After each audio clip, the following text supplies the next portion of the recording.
The Irish Song and Recitation Festival, home of song, story, and poetical proverb.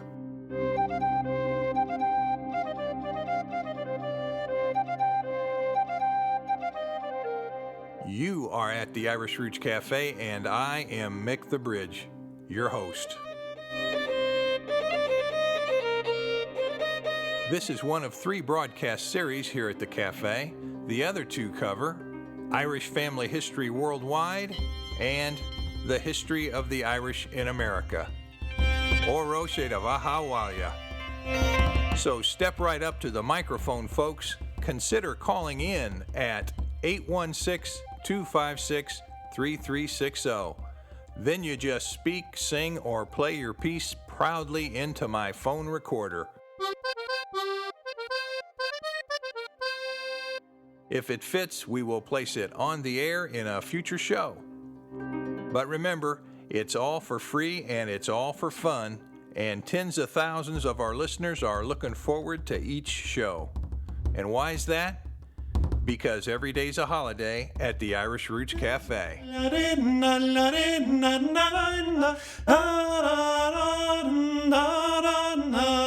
Reach me anytime, and be sure to read my show notes for this episode on my webpage at www.irishroots.com. Now let's move into the big back room here at the cafe and have a listen to what's being served up today. Welcome home. This is the Irish Roots Cafe, and this is the 2nd season of the Irish Song and Recitation Festival. And like I said last week, each year it just gets better, and we get more and more people in here. And last night, I couldn't believe it. We had a festival of harps, and actually we had a new winner for the, actually we presented each year to one of the new performers, and it's the OCarolan Award. And of course, O'Carolan was one of the last famous Irish harpers of the old breed, and we bring that award out each year to honor somebody special who just caught our attention, and she's here today. She was here last week too, and her name is Emily, and we're going to have her play a little bit for us today. Let's pick that song that, I think it was a song that she used as an encore last night. The place was going crazy. I think we couldn't even get any people out on time. We're supposed to be closed up by 3, and she just kept playing too. She couldn't say no to the crowd. You know how that is? It's just a terrible thing. Now, how are you today, Emily? I'm wonderful. Oh, good. Now, would you like to chat first and then play, or would you just like to go right on into the song? I think I'm just going to sing. And what's the song? This is called Molly Malone, or Cockles and Mussels. Oh, good. Okay, we'll talk about that a little bit after you're done. All right, go right ahead.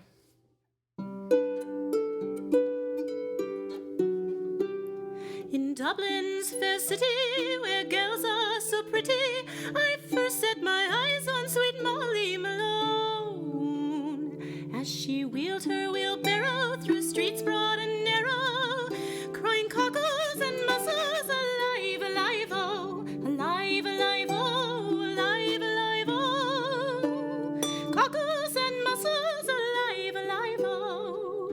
She was a fishmonger, but sure 'twas no wonder, so were her father and mother before, and they each wheeled their barrow through streets broad and narrow, crying cockles and mussels, alive, alive, oh, alive, alive, oh, alive, alive, oh, cockles and mussels, alive, alive, oh.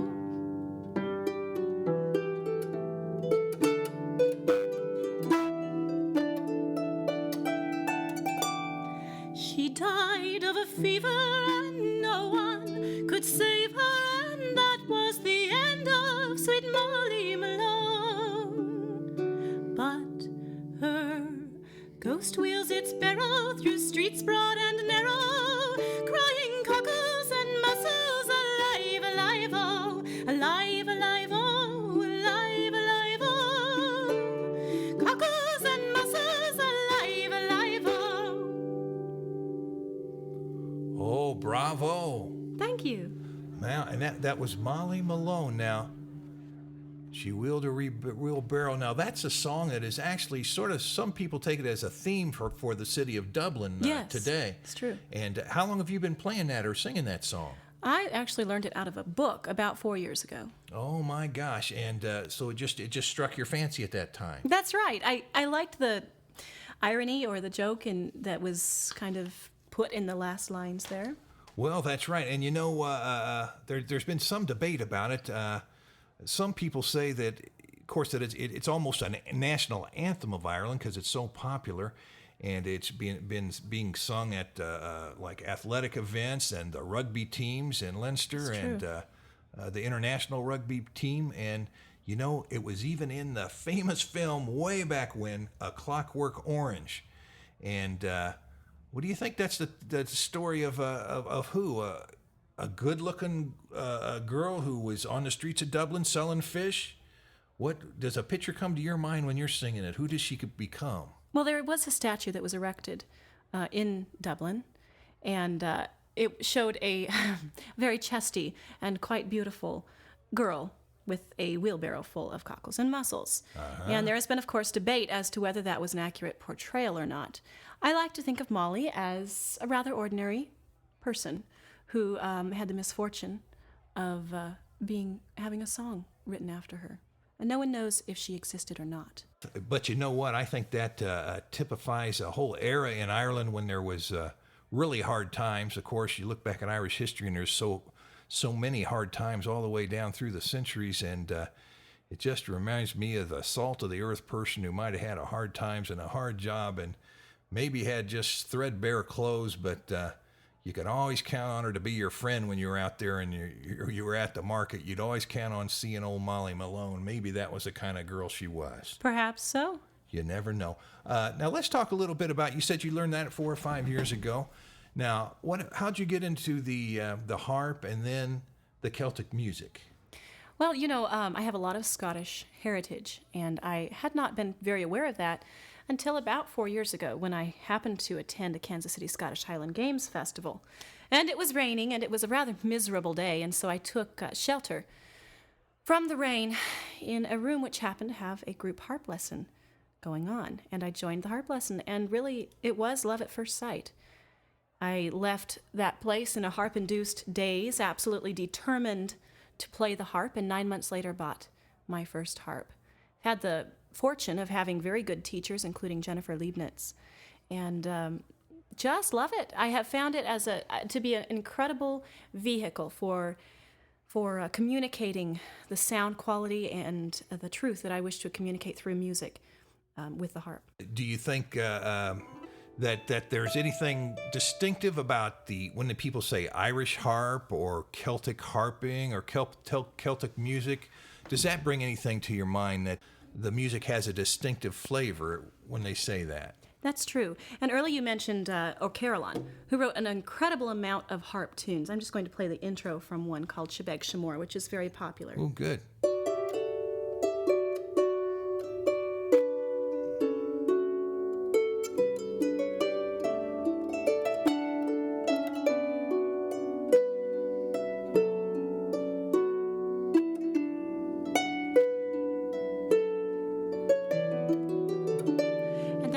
Representative sample of really the beautiful slow air tradition in Irish music. Okay, so that's typical then, you might say. Yes. And I know O'Carolan wrote so many works that it's hard to keep track of them. That's true. And at least we know he was a real character, and he performed at one of the last great harp competitions in Ireland. I know, I've read stories about that. So, boy, we're really lucky to hear that today and to remember it.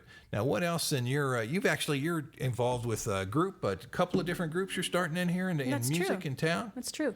The first is a Celtic trio called Compass North. We have a lot of different instruments, including, of course, keyboards and harp, guitar in a lot of different styles. We incorporate many different styles, but we have a somewhat Celtic feel to our music.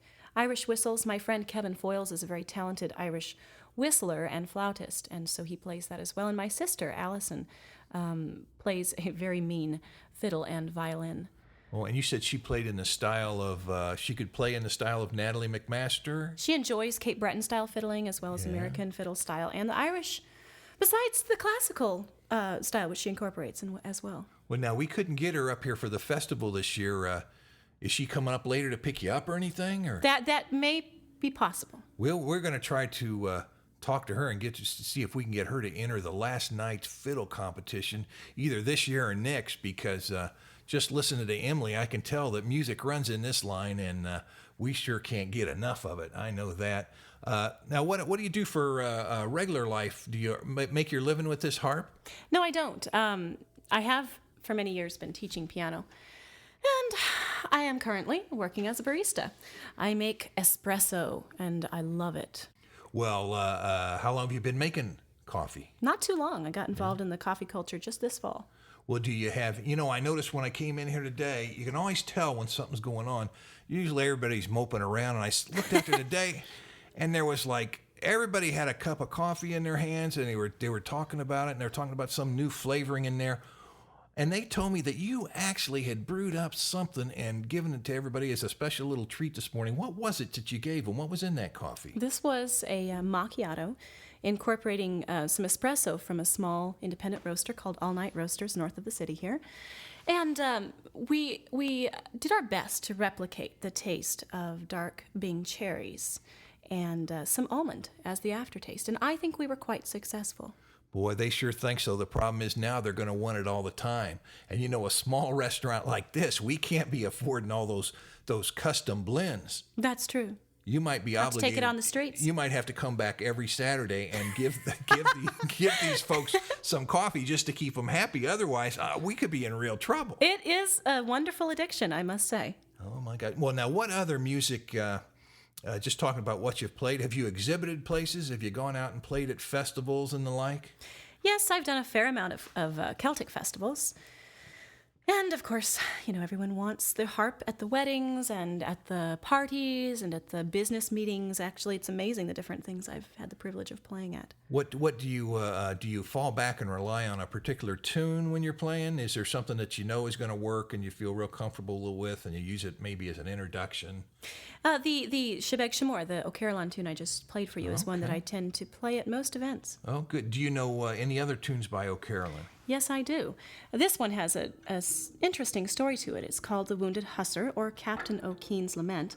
Capital O'Keane? Captain O'Keane. Captain O'Keane. All you O'Keanes out there, get the family around the radio here. Well, the way I learned this history of this song is that there was an Irish nobleman who went to fight the wars in Russia and came back as an old man only to find that his name had been dishonored and all the family money had been spent and he had no home.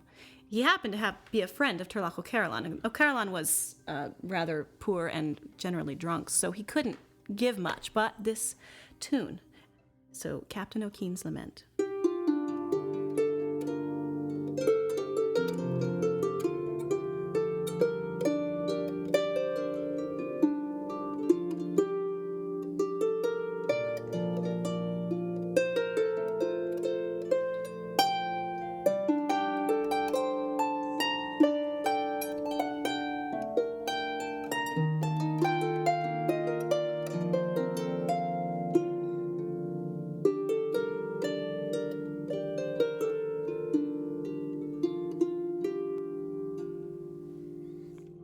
That's a nice tune, and you can tell it was written for an O'Keane, the poor lad.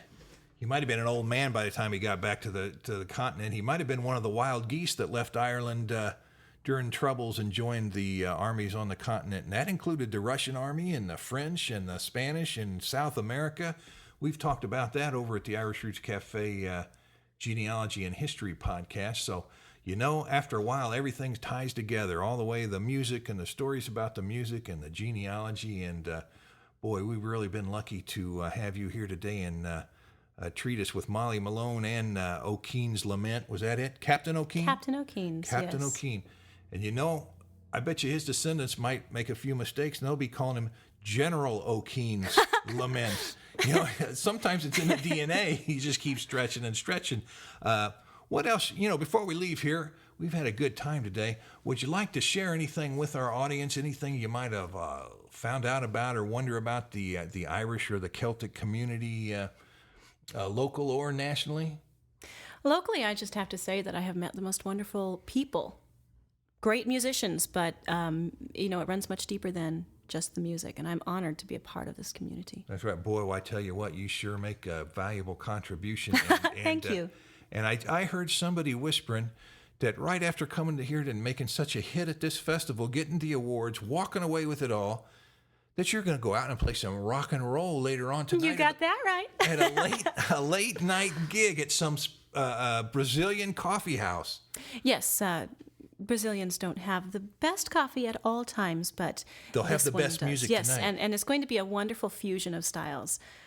Oh, boy, well, that's good. I tell you, that makes me wish I had a podcast about the kind of music you be playing, whether it be rock and roll or a tempered rock and roll. But you've got a classical background, so that really gives a different spin to the music. It really does, yes. Well, you know what? You're invited back anytime. And, of course, anybody that wins a category like you do has a blank check here. And just let us know ahead of time. We'll try to have some kind of special Irish coffee ready for you. Oh, any coffee I will taste and enjoy. Ooh, great. Well, thanks a lot. We appreciate you being here today, Emily. And we also appreciate you helping us kick off the second annual Irish Song and Recitation Festival.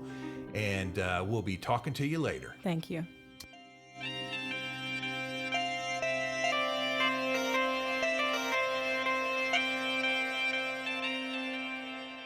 That's a wrapper for today, folks. I'm Mick the Bridge at the Irish Roots Cafe.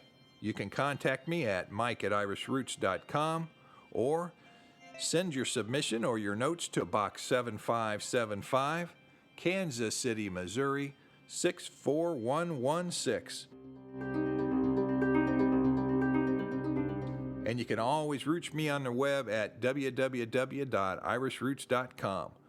Call up and leave me your message or your entry on my phone recording machine at 816-256-3360. Just do it today. And oh yes, any donation to keep this show going is appreciated. And remember, keep the best of your Irish heritage alive today.